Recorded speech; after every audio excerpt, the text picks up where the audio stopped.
Olá, estamos iniciando o programa Saúde em Foco. Hoje conversaremos sobre a saúde do intestino. Para mantermos o bem-estar, também é preciso cuidar principalmente do nosso intestino. Para falarmos sobre esse tema, teremos duas convidadas especialistas no assunto. Uma que cuida dos pequenininhos, dos pitocos, a gastropediatra Camille Pilon, bem-vinda. E uma especialista que cuida dos grandinhos, a nutricionista a doutora Gabriela Porte. Sejam bem-vindas, meninas.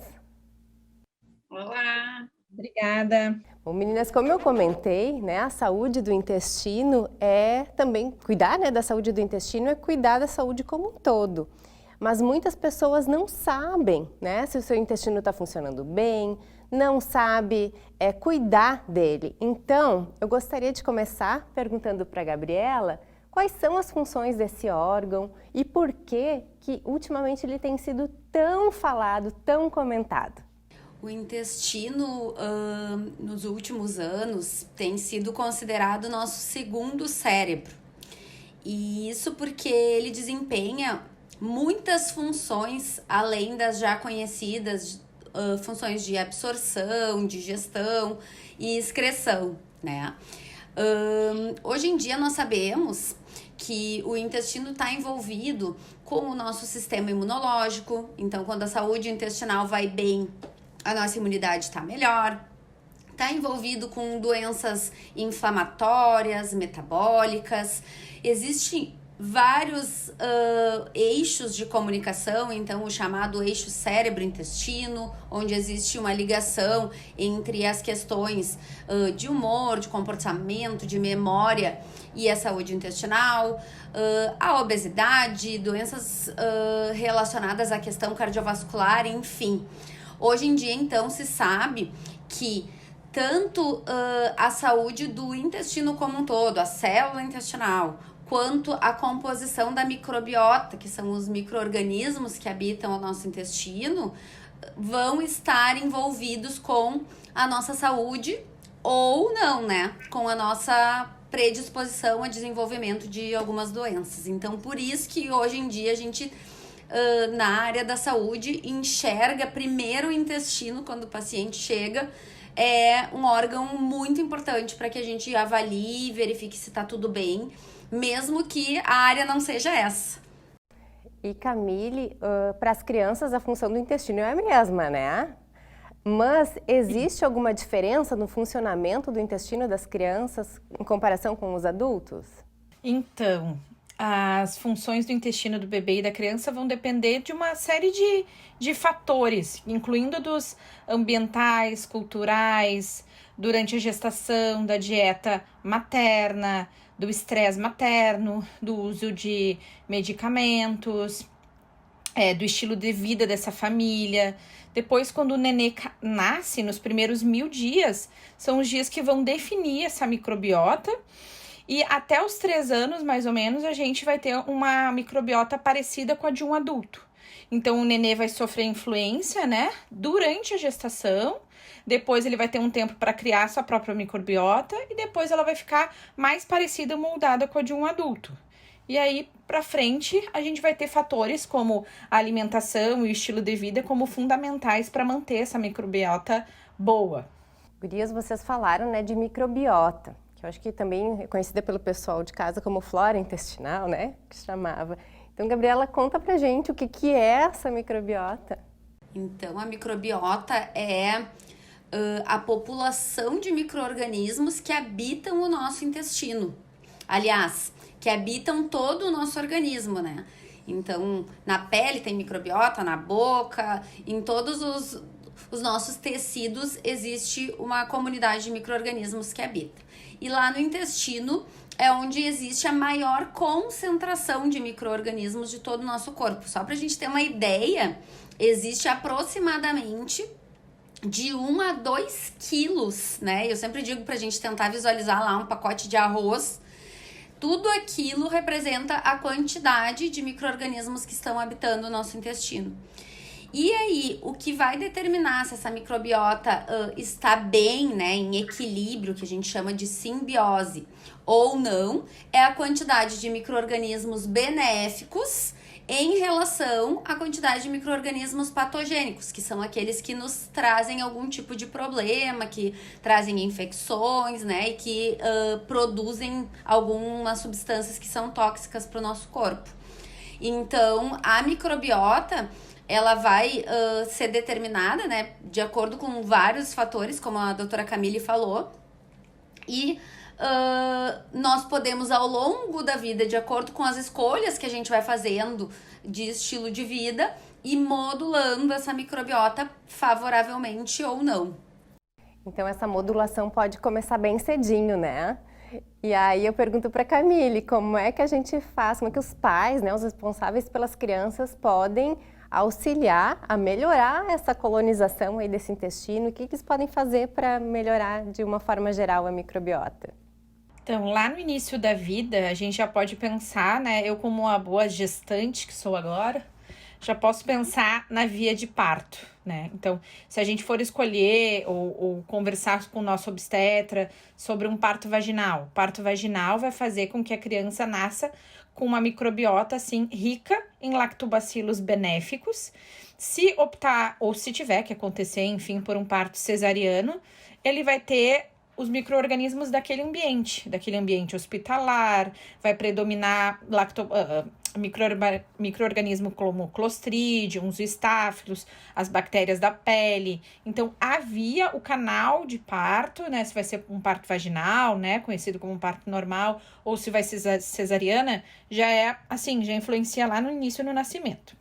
Então, além da via de parto, a gente tem que pensar no tipo de alimentação que esse nenê vai receber quando ele nascer. Se vai ser aleitamento materno, se vai ser fórmula. Então, os bebês estimulados ao seio materno, que inúmeras campanhas de aleitamento, tentar que esse nenê, né, use somente o seio materno, vai fazer com que desenvolva micro-organismos muito benéficos, né, do desenvolvimento, sabidamente, através do leite materno, que vão até conseguir diminuir micro-organismos que não são tão desejáveis, em comparação com a fórmula, que não vai ter isso, né? E a terceira coisa muito importante é tentar evitar o uso de antibióticos no primeiro ano de vida. A gente sabe que o uso de antibióticos precoces pode selecionar uma flora, fazer uma mudança da nossa microbiota, podendo, assim, acarretar até em futuras alterações, como obesidade infantil. Nosso intestino, então, tem inúmeras, né, funções e ele é muito importante. Mas eu também fiquei pensando que agora, né, as pessoas podem estar se perguntando, tá, mas o meu intestino, ele está bem regulado, ele está funcionando bem? Então, eu acho que vocês podiam comentar um pouquinho sobre isso, né, gurias? Quando é que a gente sabe que o intestino está saudável? Gabi? Então, uma das primeiras perguntas que a gente tem que se fazer, né, é a frequência que esse intestino está funcionando. Porque nós sabemos, um dado muito preocupante é que 40% das mulheres brasileiras são constipadas. Então, isso já é um indicativo, né, de que a população brasileira não tem um intestino saudável. O intestino, ele tem que funcionar com regularidade, o ideal é que seja diariamente, né? É muito comum que não funcione todos os dias, mas não é normal, né? É considerado constipação quando a partir de 3 dias sem evacuações.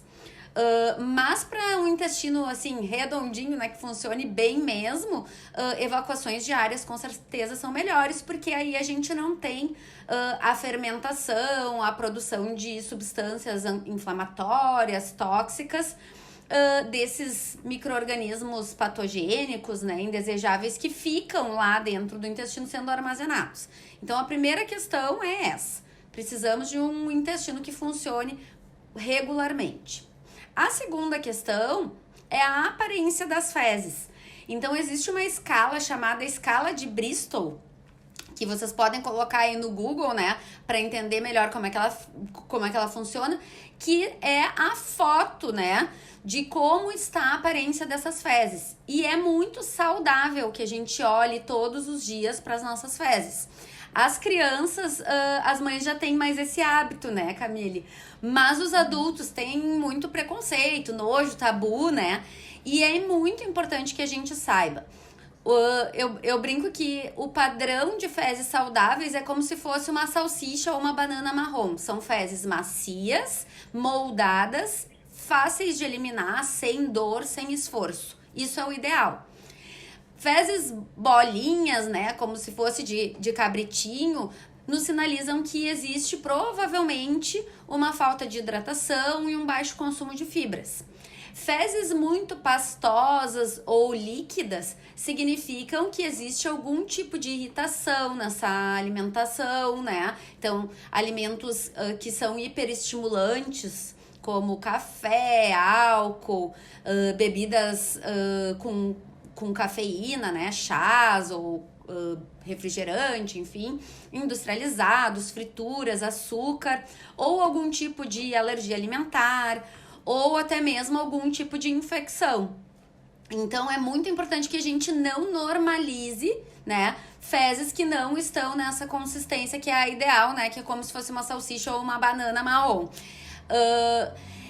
Se a minha saúde não vai bem por outros motivos, né? A imunidade não tá bem, tem alergias respiratórias, de pele, o humor não tá legal, tem muita dor de cabeça, também pode ser uma sinalização de que o intestino não está funcionando bem. Então, outra questão, né, que é extraintestinal, também pode estar sinalizando que o intestino não vai bem. É muito importante que a gente consulte um profissional que esteja antenado nesse assunto, que está tão em alta, né? E faça essa avaliação com uma visão bem global, né? E olhe para todo esse sistema digestivo. Camille, para as crianças, eu acho que a gente considera, né, na maior parte delas, nas maiores, a mesma questão. Mas para os bebês, como é que isso funciona? Porque isso é muito comum a gente ouvir, né? Das crianças que estão em aleitamento materno, por exemplo, e acabam ficando muitos dias sem evacuar. Como é que funciona isso para os bebês? Então, assim, nos bebês, existe uma cultura de que o bebê tem que evacuar várias vezes ao dia, senão não tá certo, né? Então, vai ter aquele bebê que vai evacuar realmente várias vezes no dia, 4, 5, 6 vezes no dia, aquele cocô mais pastosinho, às vezes que a mãe confunde até com uma diarreia, porque são fezes de um aleitamento líquido. Mas isso não significa que tenha que acontecer sempre. Vai ter bebês que vão evacuar a cada 2, 3 dias, 5 dias. A gente dá uma média, assim, que crianças alimentadas em seio materno poderiam ficar até 7 dias sem evacuar. Desde que, quando evacuassem, não fossem cabritinho, que nem a Gabriela falou, que não fosse salsicha, que fossem fezes pastosinhas ou tipo geleia, mas que fossem para um volume de 7 dias. Eu diria ainda de complementar a fala da Gabriela, que assim, evacuar todos os dias em bolinha de cabrito, tá errado. Se evacuar a cada 3, 4, 5 dias, um volume para isso, mas pastoso, sem dificuldade, tá melhor do que todos os dias errado. Tá, então já falamos, né, como é que tem que ser o intestino. Mas o que a gente pode fazer para melhorar, né, essa evacuação? E queria também perguntar para vocês se existem alguns alimentos que a gente pode consumir para que isso melhore. Gabriela, quer começar contando para a gente? A primeira, né, e inegociável questão é a hidratação. Vocês estão vendo aí que eu tô tomando a minha água, né? Intestino sem água, impossível ser saudável, né? Então, o ideal é que a gente faça o consumo de 30 ml por quilo de peso, né? Então, é um cálculo que se faz individual para saber quanto nós deveríamos ingerir de água por dia. E tem que ser água, né? Não podem ser outros líquidos, porque eu tenho uma colega que até diz, né? A gente vai tomar banho com chimarrão? Vai tomar banho com café? Não, né? Então, para limpar, precisa ser água. Porque os outros líquidos, eles têm alguns compostos, né, que vão dar um trabalho para o nosso organismo para conseguir administrar. Pode ser um líquido complementar, claro. Toma 1 litro de água, meio litro de chá, tá ok. Agora, 1,5 litro de outros líquidos e nada de água não dá. Segundo ponto, fibras. As fibras são encontradas, então, em frutas, vegetais, nos cereais integrais, nos alimentos do grupo do feijão, lentilha, ervilha, né, grão de bico.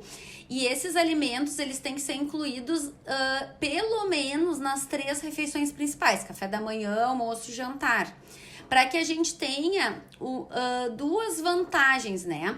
Que é, através das fibras solúveis, aumentar o volume das fezes e deixar essas fezes mais macias, e através das fibras insolúveis, aumentar a motilidade intestinal, que são os movimentos peristálticos que fazem, então, a expulsão dessas fezes e que elas não fiquem, então, paradas lá no nosso intestino, que a gente consiga ter uma eliminação tranquila. Também é muito importante evitar alguns alimentos, né, que são prejudiciais para o nosso intestino. Então, industrializados, excesso de açúcar, excesso de bebidas alcoólicas, todos esses alimentos, eles entram em uma dieta se tiver equilibrada, mas basear a alimentação nestes não é muito indicado para a saúde intestinal. Ótimo. E Camille, as crianças, como é que podem regular seu intestino ou deixá-lo mais saudável? Para as crianças, então, a gente inicia essa etapa através da introdução alimentar aos 6 meses, que a gente começa a introduzir as frutinhas, as fibras, o maior número de componentes alimentares, os carboidratos, enfim, as proteínas, né? Tentando fazer um pratinho, assim, o mais colorido possível e com vários nutrientes que a criança possa começar a se adaptar.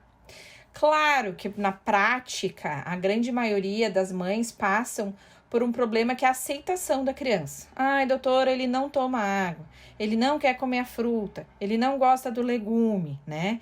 Então, na prática, para manter um bom funcionamento do intestino, a gente, obviamente, tem que sempre estimular.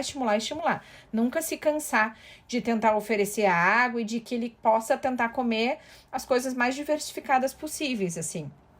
Às vezes, a gente tem que ter uma ajudinha, então, de algum tipo de laxante que o médico possa prescrever para dar um impulso na melhora desse cocô e que depois a gente possa manter só com a dieta. A gente precisa fazer uma consulta para ver se tem algo a mais além da dieta que a gente possa oferecer para essa criança. Mas a base, com certeza, é a mesma coisa do adulto, né? Tomando bastante líquido e melhorando de uma forma geral a nutrição. Ai, joia, né? Porque as crianças, a partir dos 6 meses, começam a comer e começam a tomar água, né? E é água, não são outros líquidos também, como a Gabriela havia comentado, né? Então, meninas, queria muito agradecer a presença de vocês. Acho que foi um bate-papo muito legal, né? Para o pessoal que está em casa, a gente espera que vocês tenham compreendido e comecem a observar melhor aí o seu intestino, a sua saúde intestinal. Então, ficamos por aqui hoje. Até a próxima.